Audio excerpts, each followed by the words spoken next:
nhiều giàu cật lại phiền lúc này dần như kẹt kì cầm nuôi buồn sang lên tầng rim pol nuôi rạ này như đó kẹt kì bột hầu đó nuôi do nó lại này có mày bù lấy pí bằng rạ một lại rung răng lần chả không làm Việt Nam tạo mừng 1.000 năm do nó ít thâu rạ này lấy như kẹt kì nhiều về làng po lấy một cái trứng hàng tới nhiều po lấy bó mũi hẹp tới nhiều mang nó lại mùa bố mục sư Hồng Quang nằm nhua lại chỉ mục sư Hồng Quang cả tin lành hội thánh tin lành bữa này do nó lại này là bố pí bằng pre thâu mày rắc thâu là pí bằng vật độ này tài nguyên ta một niệm nạp kịp cái kệ vật định đạo vật định bộ mộ đạo lê trung nhiều hội nhiều đạp đạp mệt nạp này lại sớm máu nhiều giàu đại hội thì nhiều bộ ba đại hội rất nhiều đại hội 15 16 do nó lại hạt thiện này là hiếm bạn lại còn lại những cái về làng là buồn sáng bột rễ là buồn sáng bột bẹ hiu lê đóng hội thâu của nhiều ngàn nó có thấy nhiều mạng hạt thiện nên lắm nhá nhá đặt cứ trở lại kít cái mạng lại với hẳn lên trong bất lực cái nào buồn sáng đẹp là nhiều kẹng mạng lợn là cái nào buồn sáng ra nó có kẹng đặc địa hàng lại với hẳn nhiều luật đất đai ở Việt Nam luật đất đai ở Việt Nam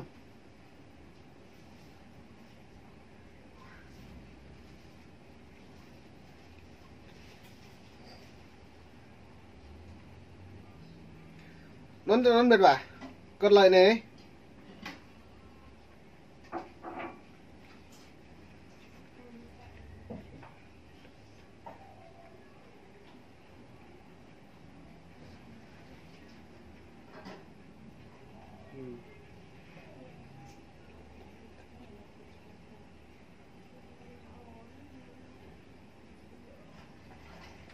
nó có càng lại chôn hàng lại lăng lại lợn là luật đất đai này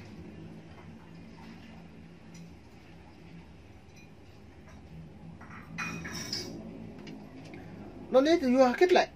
tí bang cái nạ buồn sang hạ này lại nhiều rung răng cái nạ buồn sang doán vật nạ buồn sang này chỉ về ta mờ ní bản áp một lời trục rong lệ tướng như lệ này luật đất đai và hoàn thiện pháp luật đất đai ở Việt Nam hiện nay luật như ở trường đại học Nam Cần Thơ lệ trường lũ lại phèn một cả đơn lời luật đất đai 2013 được ban hành ghi nhận nhiều điểm vượt trội tiến bộ khi ghi nhận rõ hơn quyền và trách nhiệm của nhà nước đối với đất đai với tư cách là đại diện cho sở hữu như toàn dân và đất đai duyên ấn lại này đã bốc mệt vả nhưng bà lại nhiều mạ bọ nông nạp này là vừa đạt là hiện như này là nhiều càng mạ prế nạ buồn sang lần một nạ xả lui nạ buồn sang lại một lần úc càng nạ buồn sang nạ đẹp là lại tụ mạ bọ hắng như yếu công tí tụ này đuôi thì bồi à duyên nó cho cái tôi mục sư Hồng Quang này đấy nhiều một cái trứng hàng lại kê gà kẹo tôi cái những bộ nhiều thầu pí vàng còn lại phiền con độc na bình luận này do nó nhô này lại tôi ít lắng bố tôi coi những cái ít lắng rút lên trong video cần nhiều cái nhập nhiều thâu khăn là phiền như lệ pí vàng có như lệ có ví dụ vào Hà Nội xong nó có thâu chỉ có người Hà Nội mình như lệ do đây nhập trôn lại phiền ví dụ nhập trôn sao Hà Nội nhập trôn pí vàng trong nước Việt Nam mang non trúc bả đi Sài Gòn lên trong trúc bả đi lần tập người ta bồi nó này cậu mình nắp mệt vả thật nạ buồn sang ta bật hầu răng nạ buồn sang bật hầu gang úc lợn là pi bằng nạ buồn sang một lợn sang ta nó bật doan như thâu bình nuôi thị trấn thành phố nuôi thị siêu thị vô như thâu mạ công tí mạ con cà phê mạ lu các thứ doan như bèo vân vân với cái nạ buồn sang ta thịt bằng lân thịt bằng ma thịt bằng kẹo tàu doan này bữa nó mạ thu hồi pi lợn là ta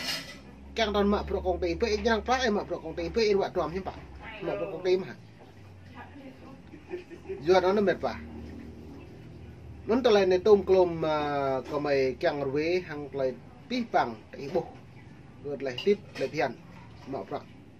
nó đây mục sư Hồng Quang là đấy mày bread ít bộ mùa này có bread ít lăng video lấy rút em mức gật lên nhiều cái nhập mệt vậy được buồn sáng gật lại này nó lại nhiều cái hẹp nên hiếm bà lại ta lấy ý bục cất lại riết mạ phạ lại bùi dọn này rất nhiều về các bạn buồn sáng ta như mạ phạ hem ai như bộ kẹt kế này nhiều phạ bộ hem nhá nhiều càng mạ lần nạ buồn sáng là nó nhiều về các bạn buồn sáng hụi nạ buồn sáng là rung lên từng nạ buồn sáng một độ các bạn nhiều ngạ lên từng cho nó nhiều cạn cái bạc lên một từng hàng lại nhiều lại nhiều chữ mạng cứ tập năng nhiều lịch lấy thì cực do nó mới bảo nó mùng này có thể bộ răng lăng video này cái lăng hiếm mục sư Hồng Quang nhập hẹp ra này cái gặp lăng mông plung này tới tôi bộ có thể lấy nhập hẹp này hàng lấy làm á lên đó hàng lấy nãy nhiều cái bận quá tôi phải stop lại. Giờ xin tiếp tục nói tâm tình với bà con Thủ Thiêm. Vì bà con Thủ Thiêm là đang nóng lòng. Mấy ngày nay tôi bị canh dữ lắm. Tôi bị canh có cái hội nghị Trung ương 6 gì đó 13 vậy. Với lại là khai mạc Quốc hội. Cho nên mấy em công an thì cũng có không nói cái lý do gì, nhưng mà tôi ở nhà để các em tới thăm. Tuy không có đi ra Hà Nội, bà con nào đi thì đi, tôi không có ra Hà Nội, nhưng mà tôi quan tâm đến Hà Nội, rất quan tâm đến cái cuộc họp Quốc hội cuối năm. Nó ảnh hưởng đến đời sống của chúng ta ghê lắm. Vì sao? Nhà báo có một nhà báo gọi điện nói tôi là anh Quang, và một thi sĩ ở Thủ Thiêm nói với tôi là anh Quang ơi, anh nên nói cho bà con nắm cái ý họp Quốc hội kỳ này có nhiều vấn đề quan trọng. Thì nhà báo này chuyển cho tôi cái nghị trình họp Quốc hội.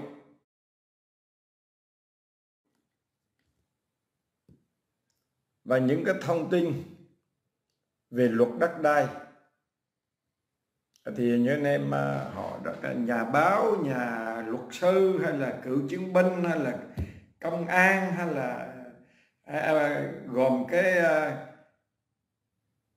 70-80 ngàn dân Thủ Thiêm,